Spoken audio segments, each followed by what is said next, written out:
मेरा नाम doctor Mansoor Bloch है। मैं मंसूर आई सेंटर का चीफ एग्जीक्यूटिव ऑफिसर हूँ। मैं आप लोगों को आज बताऊंगा कि ऐनक से छुटकारा लेज़र के ज़रिए, जिसके बारे में पेशेंट मुझसे बहुत ज़्यादा क्वेश्चन करते हैं। सिर्फ मुझसे नहीं पूछते, मेरे ख्याल में पेशेंट जब ऑप्टिकल शॉप पे जाते हैं तो ऑप्टिशियन से भी ज़रूर पूछते होंगे, ऑप्टोमेट्रिस्ट से भी ज़रूर पूछते होंगे और ऑफ्थल्मोलॉजिस्ट से भी ज़रूर डिस्कस करते होंगे। क्योंकि जिसने ऐनक लगाया हुआ है, जिसने ग्लासेस लगाए हुए हैं, उनमें से ज़्यादातर पेशेंट जो होते हैं वो ग्लासेस से तंग आ चुके होते हैं और वो ग्लासेस से छुटकारा पाने का कोई ना कोई रास्ता ढूंढ रहे होते हैं। आजकल दुनिया टेक्नोलॉजी के साथ जा रही है, आगे बढ़ रही है। इस वक्त पाकिस्तान में लेज़र के ज़रिए ऐनक से निजात के लिए भी जदीद टेक्नोलॉजी मौजूद है। बेसिकली नज़र की कमज़ोरी की मुख्तलिफ अक़साम होती हैं। करीब नज़री, बईद नज़री, या इंग्लिश में कहते हैं मायोपिया, हाइपरमेट्रोपिया। इसकी एक और किस्म है एस्टिग्मेटिज्म। तो इसमें बेसिकली होता क्या है, मायोपिया को मैं पहले ही एक लेक्चर में एक्सप्लेन कर चुका हूँ कि आँख का जो आई बॉल का लेंथ है वो नॉर्मल से बड़ा हो जाता है, आँख की पावर मज़ीद इंक्रीज हो जाती है। लेकिन हाइपरमेट्रोपिया के केस में आँख का जो आई बॉल है वो साइज में कम हो जाता है, आँख की जो पावर है वो कम हो जाती है।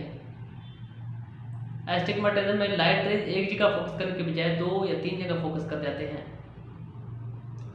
बेसिकली जिस लेज़र की हम बात कर रहे हैं वो हाइपरमेट्रोपिया, एस्टिग्मेटिज्म या मायोपिया सबके लिए ठीक है, लेकिन ये मायोपिया के केस में सबसे बेस्ट है।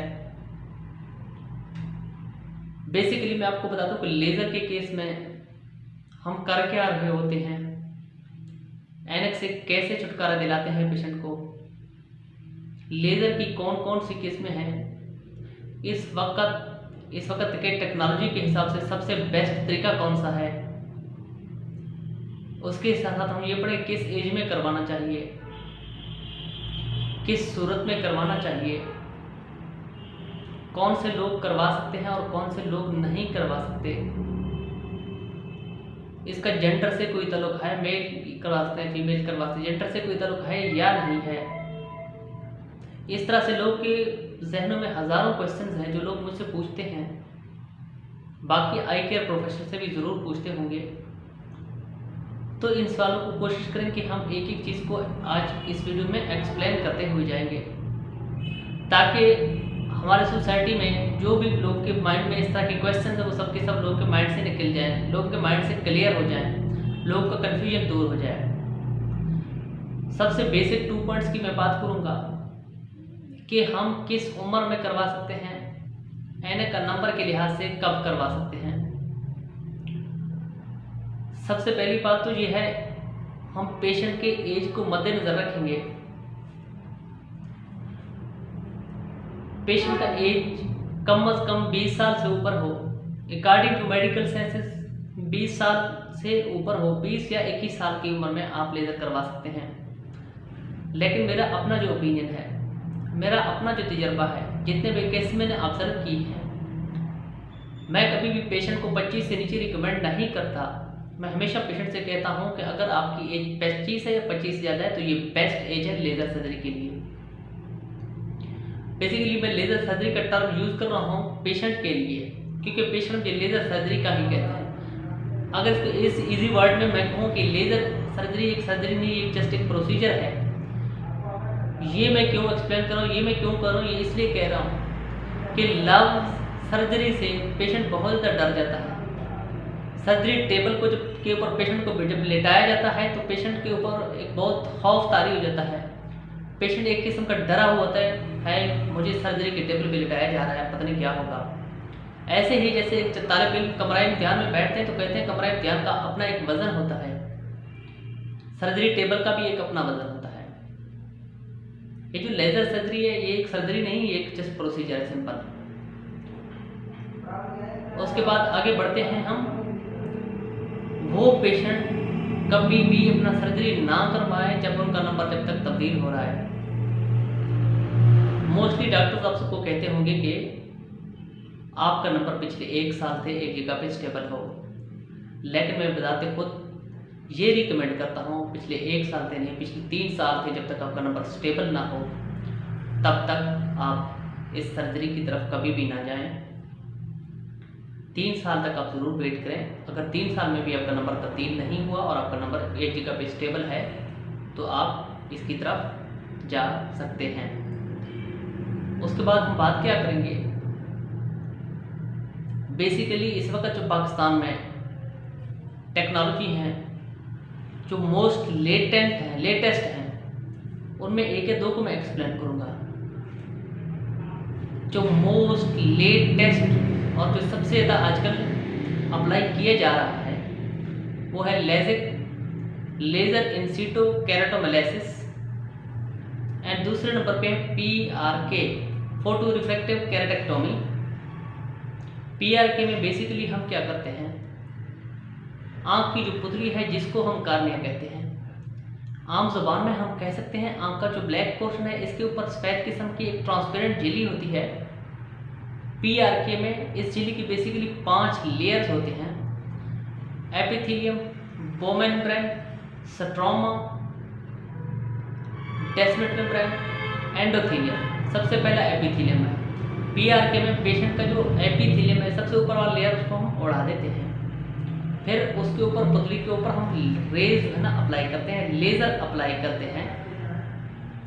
लेकिन अब जो PRK का एक मॉडर्न शेप आया हुआ है जिसको हम ट्रांस PRK कहते हैं, इसमें हम क्या करते हैं, इसमें हम ऊपर वाली झिल्ली को भी नहीं उड़ाते, डायरेक्ट ऐसे ही आँख के ऊपर लेज़र डालते हैं। लेकिन इससे भी जो लेटेस्ट टेक्नोलॉजी है वो है लेज़र इन सीटू केराटोमेलाइसिस। इसमें हम क्या करते हैं, सबसे ऊपर एपिथेलियम को एक साइड से उठा के एक साइड पे कर देते हैं, फिर कार्निया के ऊपर लेज़र डालते हैं, उसके बाद उस एपिथेलियम को दोबारा अपनी जगह पे रख देते हैं। जब उससे अब ये तो हो गया हमारा प्रोसीजर कि किस तरह से हैं। ये भी मैंने आपको बताया किस एज के लोग करते हैं और कब करते हैं, ऐनक का नंबर उसके स्टेबल हो तब आप कर सकते हैं। अब लोग मोस्टली कह रहे होते हैं कि हम इसके करने के बाद, लेज़र का प्रोसीजर करने के बाद कब काम पे जा सकते हैं। मोस्टली कपल्स मुझसे जो मशवरा करते हैं कि अगले हफ्ते हमारी शादी अब हम करवाना चाह रहे हैं, बल्कि शादी से 1 हफ्ता पहले लोग करवाना चाह रहे होते हैं। मैं कभी भी रिकमेंड नहीं करूँगा, क्योंकि थोड़ा सा अपने आप को टाइम दें, थोड़ा सा बेड रेस्ट करें। जब आप ये प्रोसीजर करवाएं तो कम से कम 3 से 4 हफ्ते आप बेड रेस्ट करें, टाइम लें। अगर आपकी शादी है, कोई इस तरह का काम है तो 1 डेढ़ 2 महीने पहले ये प्रोसीजर करवा लें। उसके बाद मोस्टली स्टूडेंट आते हैं कि नेक्स्ट वीक हमारा एग्ज़ाम है, अभी हम चाह रहे हैं हम ये प्रोसीजर करवा लें, तो उनको भी मैं रिकमेंड नहीं करूँगा। एक तो ऊपर से एग्ज़ाम का प्रेशर होता है, ऊपर से वो इस सर्जरी की तरफ आना चाह रहे होते हैं। मैं उनसे रिकमेंड करूँगा या तो एग्ज़ाम दे के उसके बाद ये प्रोसीजर करवाएं, या फिर कम से कम आप 1 से 1.5 महीना बेड रेस्ट ज़रूर करें, बेड रेस्ट ज़रूर लें, ताकि आपका जो आई है मुकम्मल तौर पर हील हो जाए। उसके अलावा मोस्टली लोग होते हैं वो कहते हैं हमारी जॉब है, हम छुट्टी नहीं कर सकते। वो कहते हैं हम आज करवा देते हैं, हम कल परसों तक आप जो है ना काम पे जाना चाहेंगे। उनके लिए भी मैं यही रिकमेंड करूँगा, आप कम से कम 1 महीने का टाइम, ना ही तो 3 हफ्ते का टाइम ज़रूर अपने आप को दें। उसके अलावा मैं जो फीमेल्स हैं जो प्रेग्नेंट हैं या लैक्टेशन पीरियड में हैं या बेबी फीडिंग की पीरियड में हैं, उनको भी मैं रिकमेंड नहीं करूँगा कि आप इन सिचुएशन में, इन ऐसे मौके पे इस चीज़ को लेज़र की तरफ ना जाएं तो ज़्यादा बेहतर होगा। ये तो मेरे ख्याल में बेसिक जो क्वेश्चन थे जो मुझे लोग ना पूछे हैं। अब लोग मुझसे क्वेश्चन पूछते हैं क्या इसके बाद दोबारा ऐनक के आने के चांसेस होते हैं या नहीं होते। बेसिकली मैंने आपको कुछ टर्म पहले ही बता दिए कि अगर आपका ऐनक का नंबर तब्दील हो रहा है और फिर भी आप जाके लेज़र करवा लेते हैं तो आपका ऐनक का नंबर 1 डेढ़ साल 2 के बाद दोबारा आ जाएगा। ये एक उसकी कॉम्प्लिकेशन है। अगर आपका नंबर 3 साल से एक जगह पे स्टेबल है तो आप जाके करवाएं तो चांसेस दोबारा आने के नहीं हैं। लेकिन सिर्फ ये नहीं होता, ये 2 चीज़ें, एज और ऐनक की स्टेबिलिटी हम नहीं देखते, हम इसके साथ साथ बहुत सारे आँख के टेस्ट भी होते हैं जो हम करते हैं। उनमें से जो मोस्ट इम्पॉर्टेंट है वो कार्निया का टेस्ट है। एक तो हम पेंटाकॉम कहते हैं, दूसरे को हम कार्बिस स्कैन कहते हैं। इसमें हम कार्निया के हेल्थ को देखते हैं। बेसिकली इन लेज़र के ज़रिए हम कार्निया को थिन करते हैं अगर एक पेशेंट का कार्निया ऑलरेडी बहुत ज़्यादा थिन है तो मज़ीद हम लेज़र अप्लाई करेंगे। Cornea will not bear these laser, cornea में इतनी बर्दाश्त नहीं है कि लेयर्स को बेयर कर सके, तो उस सूरत में वो पेशेंट इसको नहीं करवा सकते। उसके अलावा आंखों की एक बीमारी है जिसको हम केराटोकॉनस कहते हैं, उसको मैं अपने अगले लेक्चर में भी एक्सप्लेन करूँगा। अगर एक पेशेंट को केराटोकॉनस है तो उसको भी मैं रिकमेंड नहीं करूँगा, उसको वो भी नहीं करना चाहिए। ये बहुत सारी चीज़ें हैं जिनका पेशेंट ने ख्याल रखता है। उसके अलावा हम कार्निया के बहुत सारे टेस्ट करते हैं, कार्नियल टोपोग्राफी करते हैं, कार्नियल पैकीमेट्री करते हैं, कार्नियल थिकनेस को देखते हैं, टीयर फिल्म की स्टेबिलिटी को देखते हैं। बहुत सारी चीज़ें हैं जिनको हम देखते हैं। अगर सारी चीज़ें आपकी ओके आती हैं, हम सिस्टेमिक बहुत सारे टेस्ट करते हैं। अगर आप ब्लड प्रेशर के मरीज़ हैं, अगर आप डायबिटीज़ के मरीज़ हैं, तो उन पेशेंट को मैं रिकमेंड नहीं करूँगा कि इस सूरत में आप लेज़र सर्जरी ना करवाएं। उसके अलावा जो है मैंने आपको पहले ही बताया, सबसे बेस्ट ये जो है मायोपिया के केस में है। एस्टिग्मेटिज्म में भी करवा सकते हैं, हाइपरमेट्रोपिया में भी करवा सकते हैं, जिनकी दूर की नज़दीकी नज़र कमज़ोर है, जिनको एस्टिग्मेटिज्म है वो भी करवा सकते हैं। लेकिन मायोपिया के केस में नंबर ये बेस्ट है। द मोस्ट इंपॉर्टेंट लोग क्वेश्चन पूछते कितने नंबर तक कर सकते हैं। कोई ऐसा फिक्स नंबर नहीं है, ऐसी कोई फिक्स पावर नहीं है कि इससे ज़्यादा अगर आपकी नज़र कमज़ोर है तो आप नहीं करवा सकते। हाँ, उसमें कॉम्प्लिकेशन या उसमें थोड़ा सा ये मसला आपको आ जाएगा। अगर आपका 10 नंबर है, 12 नंबर है, 14 नंबर है, जब उनकी हम लेज़र सर्जरी करते हैं तो 10, 12, 14 से 6/6 नहीं हो सकते। वो इतना ज़रूर होंगे बगैर ऐनक के वो अपने रोज़मर्रा के जो काम हो आराम से कर सकेंगे। मतलब कि उनका जो नंबर आएगा वो 0.5, 0.75, 1.5 तक आए। तो एक बंदा 12 नंबर लगा रहा है, उसकी 1.5 नंबर होगी, तो मेरे ख्याल में उसमें कोई ऐसी बात नहीं है, उसको करवाना चाहिए। तो ये कुछ पॉइंट्स जो मैंने आपको एक्सप्लेन कर दी हैं। अगर इसके अलावा भी आपका क्वेश्चन हो कोई तो वो भी आप मुझसे पूछ सकते हैं। तो ये चीज़ें हैं। अगर किसी किस्म की कंफ्यूजन हो, जो भी पॉइंट मुझसे मिस हो गई हो, अगर आपके माइंड में कोई ऐसा पॉइंट आ जाए ये हमें समझ नहीं आई या ये इस सवाल का आपने जवाब नहीं दिया, तो उसके बारे में भी आपको ज़रूर बताऊंगा, आप मुझसे पूछ सकते हैं। एक पॉइंट मेरे दिमाग में अभी भी आया है जो मैंने मिस किया वीडियो में, वो ये है, मोस्टली लोग क्या करते हैं, मेरे पास में जो बड़ा दुख होता है वो अपने लापरवाही की वजह से अपनी आंखें ज़ाया कर बैठते हैं।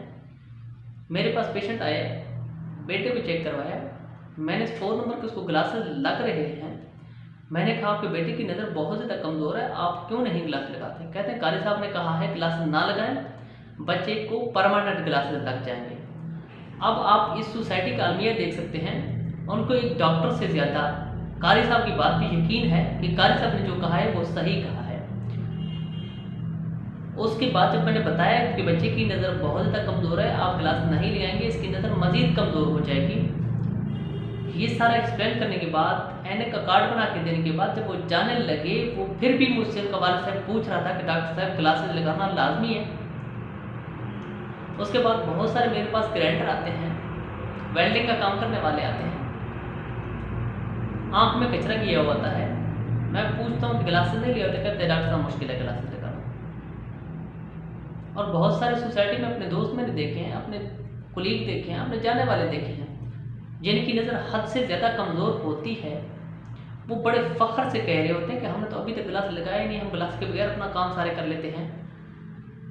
उनको ये नहीं पता होता कि वो एक ऐसे स्टेज की तरफ अपने आप को लेके जा रहे हैं जिसका बाद में कोई इलाज नहीं है। उसके अलावा ये मेरे कुछ पॉइंट्स थे। इसके बारे में आप लेज़र के बारे में कोई भी क्वेश्चन पूछना चाहें मुझसे पूछ सकते हैं, यू आर ऑलवेज वेलकम। और क्या कहते हैं कि जो पॉइंट मुझसे मिस हो गई हो आप मुझे याद दिला सकते हैं। कोई कन्फ्यूजन आपका रह गया हो, कोई बात आपको समझ ना आई हो, वो आप मुझसे कमेंट करके भी पूछ सकते हैं। मेरा व्हाट्सएप नंबर 0308 775 0055, ये मेरा व्हाट्सएप नंबर है, आप मुझसे व्हाट्सएप करके भी पूछ सकते हैं। आप चैनल को सब्सक्राइब करें, लाइक करें, कमेंट करें और शेयर करें ताकि हर आने वाली वीडियो आप तक पहुंच सके और ऐसे मालूमात आप तक पहुंच सकें। Thank you so much.